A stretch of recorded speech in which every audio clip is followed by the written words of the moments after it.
Definitely जो आपके मन में भाव आया है गणतंत्र दिवस का, आप उस पर प्लीज मुझे कुछ बताइए। आई एम श्योर कुछ इंटरेस्टिंग होगा। तो जब भी हम गणतंत्र दिवस की बात करते हैं तो गणतंत्र दिवस वास्तव में वो ध्वजारोहण नहीं है।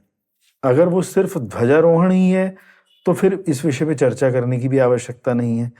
गणतंत्र का वास्तविक अर्थ है कि जब हम एक राजा वाली पद्धति जो चली आ रही थी पीछे, उससे हटकर एक ऐसी व्यवस्था में हमने प्रवेश किया जहां पर एक राजा जो मालिक होता है किसी भी साइज की एक कंट्री या जो भी रियासत हम जो कहते हैं, तो वो ना होकर वो व्यवस्थापक हो जाए, यानी एडमिनिस्ट्रेशन। जो कॉन्स्टिट्यूशन है वो यही तो कह रहा है कि वो हम सबका चुना हुआ व्यक्ति है, या उसका कोई भी प्रकार किसी भी कंट्री में वो एक व्यवस्थापक के रूप में काम करे।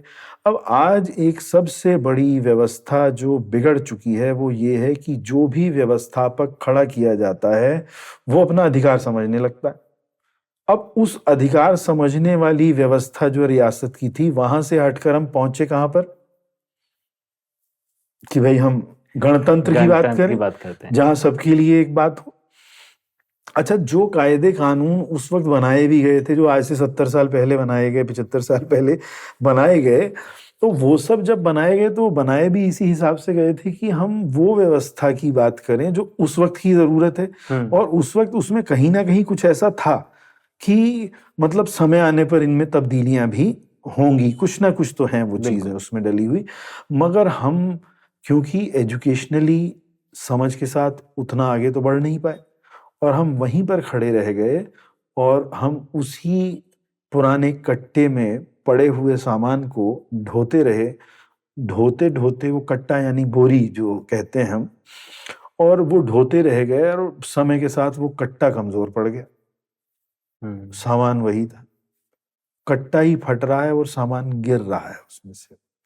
अब उसे बहुत बड़ी जरूरत है दोबारा से बांधने की, एक बार उस पूरी व्यवस्था को बंधवाने वाले तो हम ही लोग हो सकते हैं। कैसे ये संभव हो पाएगा, ये तो प्रकृति ही निश्चय करेगी कि वो भारत को उस स्थिति में कब लेकर आती है जहां पर आज से शायद हंड्रेड्स ऑफ ईयर, जो भी कुछ 100 साल पहले हम रहे होंगे, उस स्थिति में जहां पर हम विश्व गुरु कहलाए जाते थे, उस स्थिति में कब लेकर आएंगे। क्योंकि समझ का वो स्वरूप हमारे पास ही था।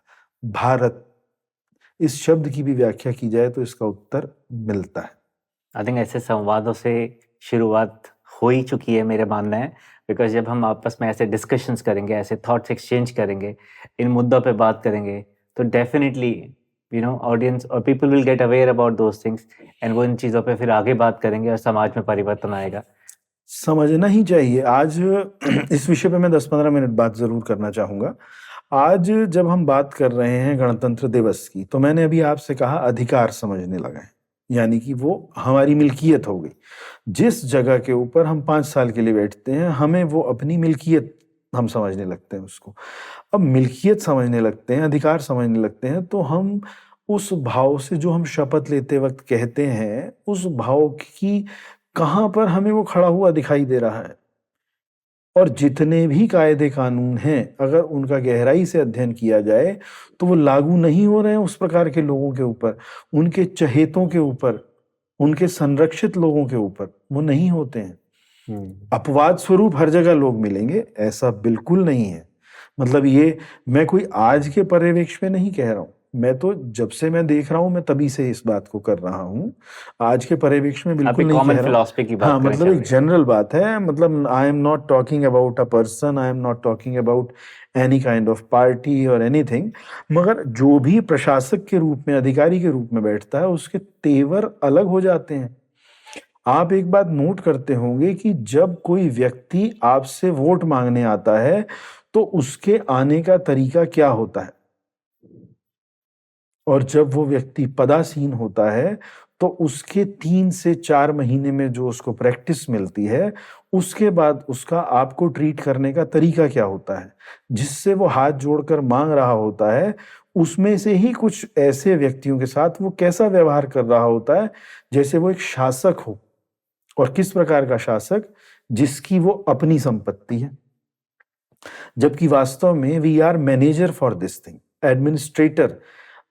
सरकारें जो व्यवस्था संविधान में हुई, ये एक विषय है, इसको समझना चाहिए कि हमें रहने के लिए बंगला दिया जाता है, हमारे इर्द गिर्द सारी व्यवस्था को देने वाले व्यक्ति खड़े कर दिए जाते हैं, ड्राइवर हमारे पास है, भोजन बनाने वाला हमारे पास है, गार्ड बाहर खड़े हैं, गाड़ियां बाहर खड़ी हैं, बिजनेस क्लास के टिकट्स प्रोवाइड होते हैं कहीं पर भी जाते वक्त, फ्लाइट से लेने के लिए गाड़ी अलग आती है।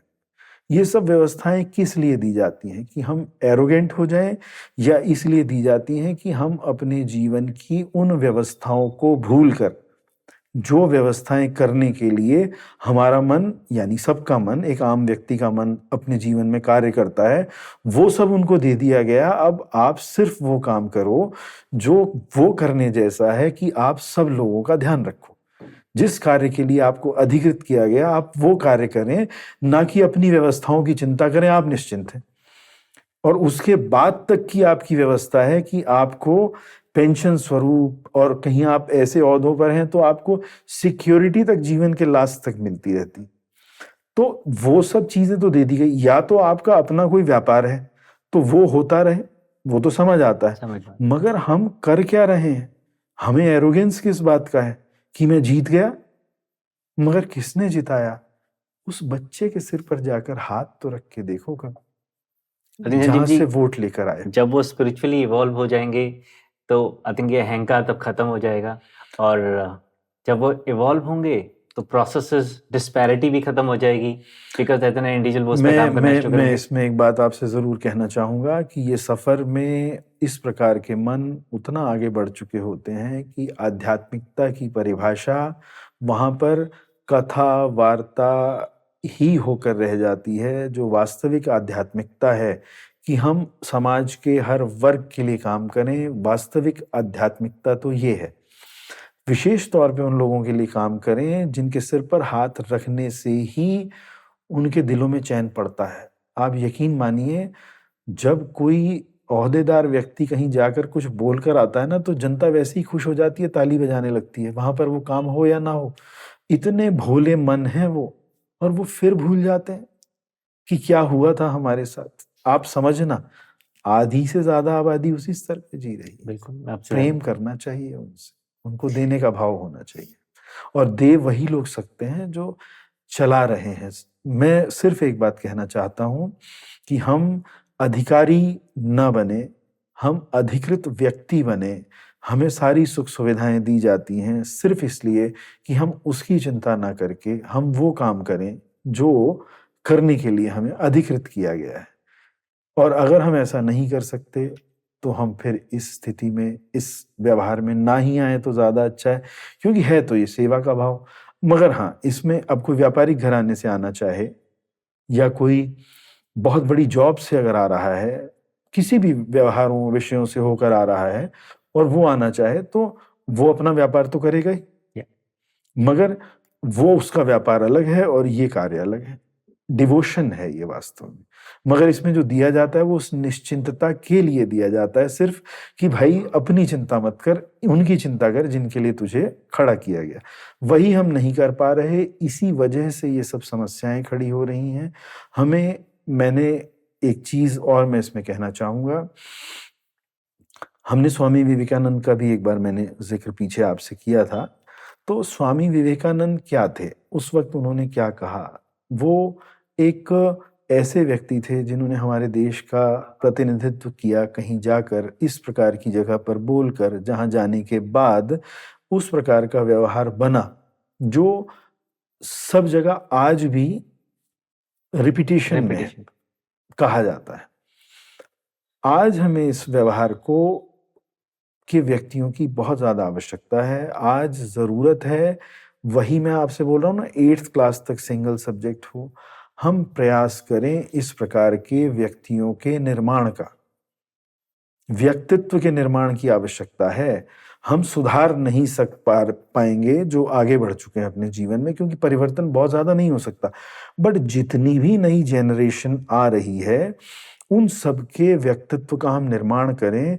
ऐसे विवेकानंद हमारे पास लाखों की संख्या में हो, और मैं प्रार्थना करता हूं परमात्मा से कि हम उस स्थिति में पहुंचे जब भारत फिर से विश्व गुरु बने।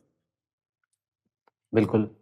और हमारे विश्व गुरु बनने में कोई बहुत बड़ा पराक्रम नहीं चाहिए, हमारे पास सारे वो कंपोनेंट्स अवेलेबल हैं, हमें तो थोड़ा सा मैनेजमेंट को ठीक करना है, और एक बार किया और काम बना। और पकड़ना नीचे ही पड़ेगा, यूथ और उससे नीचे बच्चों को वहीं से ठीक करके लाएंगे। 10 साल बाद व्यवस्थाएं 15 साल बाद जबरदस्त तरीके से बदली हुई दिखाई देंगी। आई थिंक हमें इस पे एक और डिटेल डिस्कशन करना पड़ेगा। मैंने ये टॉपिक लिख लिया है, हम इस पे एक बार और विस्तार में चर्चा करेंगे। मगर गणतंत्र के ऊपर फिर कह रहा हूं कि गणतंत्र मतलब जब हम किसी एक शासक के नियंत्रण में ना होकर किसी अधिकृत व्यक्ति के मैनेजमेंट में काम कर रहे हैं, ना कि उसका कोई अधिकार है हमारे ऊपर।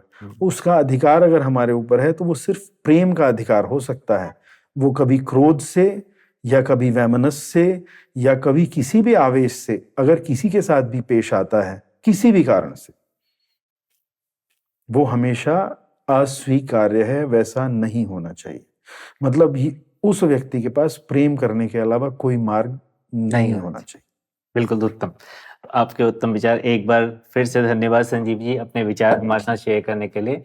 सो मैं संजीव जी आपका धन्यवाद व्यक्त करना चाहता हूँ आज फिर से अपने विचार हमारे साथ शेयर करने के लिए। और इस वार्तालाप को ख़त्म करने से पहले, इस पर विराम लगाने से पहले मैं एक विचार आपके साथ शेयर करना चाहूँगा जो मैंने आज सुबह ही पढ़ा है।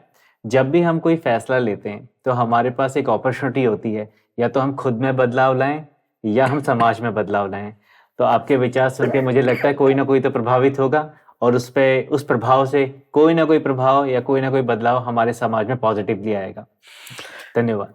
इस विषय में मैं एक चीज और कहना चाहूंगा। आपका धन्यवाद वास्तव में वो स्वीकार्य किस स्वरूप में मैं करूं मैं नहीं कह सकता, मगर एक परिवर्तन के लिए कम से कम ऐसे 500 लोगों की आवश्यकता है जो इस प्रकार के विचारों को आगे बढ़ा सके।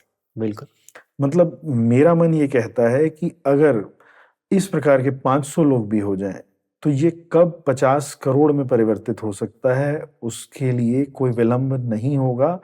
मगर 500 वो लोग जो किसी भी ना तो अपने सम्मान को बढ़ाने की भावना से प्रेरित हो, ना राजनीतिक भावना से प्रेरित हो, उनके मन में एक भाव होना चाहिए कि मैं तो धन से तृप्त हूं, मैं तो धन से तृप्त हूं। तृप्त का मतलब जितनी भी स्थिति में है वो वहां पर सेटिस्फाइड है, जिसके बाद उसे और अधिक धन नहीं चाहिए। आएगा तो आएगा ही, मगर नहीं चाहिए। मगर मेरे पास अगर 2 घंटे 4 घंटे 6 घंटे का भी दिन में समय स्पेयर है तो मैं इस प्रकार के व्यवहारों और विचारों को आगे बढ़ाकर उस स्थिति तक लाने का काम करूं, क्योंकि इसमें पैसे नहीं मिलेंगे, इसमें तो हो सकता है खर्च ही करने पड़े। तो वहां तक लाने का प्रयास करूं जहां पर ये चीजें उस स्वरूप उस स्थिति में खड़ी हों जहां आने के बाद व्यवस्थाएं बदलती हुई हमें दिखनी शुरू हो जाएं। ये जो धन्यवाद है ये वास्तव में उस वाद विवाद को समाप्त करने के बाद हम स्वीकार करें जो समाज में कष्ट पैदा कर रहा है। तब तक हम चर्चा करते रहें, बोलते रहें और आगे बढ़ाते रहें। और धन्यवाद शब्द आप कभी भी इस्तेमाल मत करिएगा। आप अधिकार से मुझे ये कहिए कि अब आप इस विषय पर कहो। ये भावों का धन्यवाद है, विचारों का धन्यवाद। जैसा आपने बोला, जब हम वहां पहुंचेंगे मैं उसके बात करूंगा। जरूर, ठीक है। Thank you.